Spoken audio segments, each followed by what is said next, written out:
Il existe plus de 7 millions de Français qui revendiquent avoir souffert au moins une fois d'un sentiment de solitude au cours du mois actuel. Il existe deux types de solitude. Il y a la solitude physique, l'isolement, le fait d'être seul chez soi, d'être physiquement seul, et puis la solitude intérieure qui est un réel sentiment. Et aujourd'hui, je vais vous aider à sortir de ce sentiment de solitude. Quand je vous dis solitude, si vous pensez au vieux grand-père ou à la vieille grand-mère au bout de votre rue qui voit personne et qui a 3 chats, je tiens à vous dire que vous vous trompez. La solitude, ça touche toutes les couches de la population. Avec les réseaux sociaux, on passe notre journée à voir la vie des autres, des couples, des familles, des fêtes, et puis on se dit que les autres ont une vie bien remplie, que nous, en fin de compte, personne nous comprend, on fait pas assez de choses, et ça augmente notre sentiment de solitude. La solitude, elle est liée à 3 choses principalement. Le sentiment de ne pas être aimé des autres, de votre famille, de vos amis. Il découle aussi du fait peut-être d'être rejeté, d'avoir le sentiment d'être rejeté, de ne pas être compris, de ne pas être compris des autres. D'ailleurs, vous passez du temps, mais vous avez le sentiment que personne ne vous comprend réellement, ou alors tout simplement du sentiment de ne pas être assez reconnu dans votre vie. Ces 3 choses-là peuvent générer un sentiment de solitude fort. Si votre sentiment de solitude,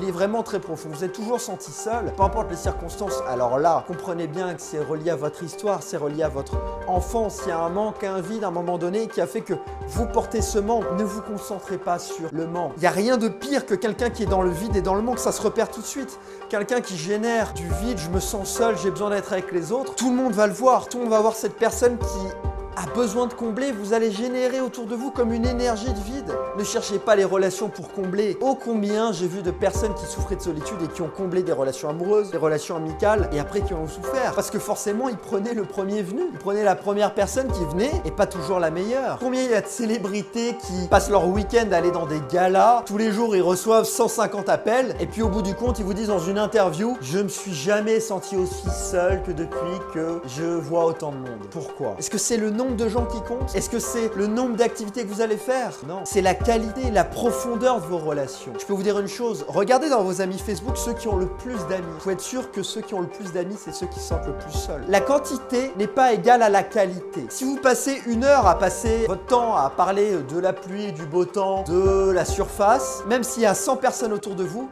vous vous sentirez seul au bout du compte. Alors que si vous parlez 1 heure, 20 minutes avec une seule personne, mais que vous parlez profondément de vous, vous êtes sincère, vous avez le sentiment que la personne vous comprend, que la personne vous connaît, que vous créez du lien, vous vous assurez que vous ne vous sentirez pas seul.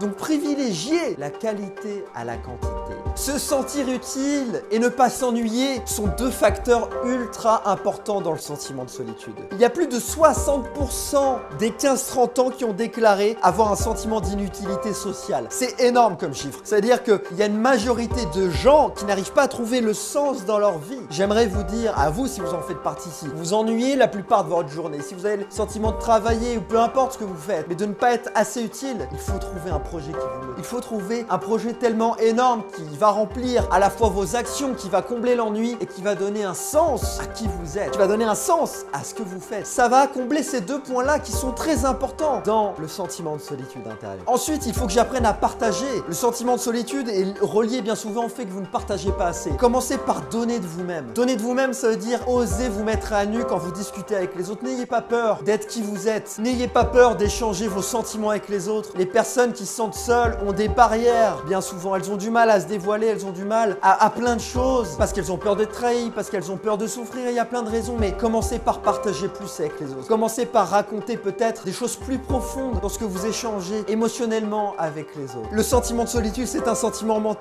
Personne n'est réellement seul, c'est impossible. On est toujours tous interconnectés, ça a été prouvé et reprouvé encore. Donc il faut que vous commenciez à vous reconnecter aux autres. Puis d'en sortir de la solitude, il y a sortir. Donc il va falloir sortir de chez vous, sortir, aller vers les autres, faire un pas en avant. De toute façon, l'être humain est une bête sociale. On ne peut pas être heureux en étant tout le temps seul. C'est pas possible. Vous avez besoin d'être avec les autres. À un moment donné, il va falloir prendre une décision. Est-ce que je recontacte mes anciens amis? Je décide d'organiser un événement, une soirée, je prends un café avec quelqu'un que j'ai pas vu depuis longtemps? Est-ce que je décide d'entamer plus la conversation avec les personnes au boulot? Est-ce que je décide de prendre mon courage à 2 mains et d'oser parler aux autres des personnes que je peux croiser dans la rue ou à mon boulot? Si vous commencez à sortir plus souvent de chez vous, à renouer le contact avec des vieux amis, à être plus positif, vous allez être dans un cercle vertueux et naturellement, vous allez attirer de nouvelles personnes. C'est un cercle vicieux que vous avez pris depuis quelques mois, quelques semaines, quelques années qui fait que vous êtes négatif, vous vous sentez seul, vous vous concentrez là-dessus et puis vous êtes de plus en plus seul, vous déprimez, etc., etc.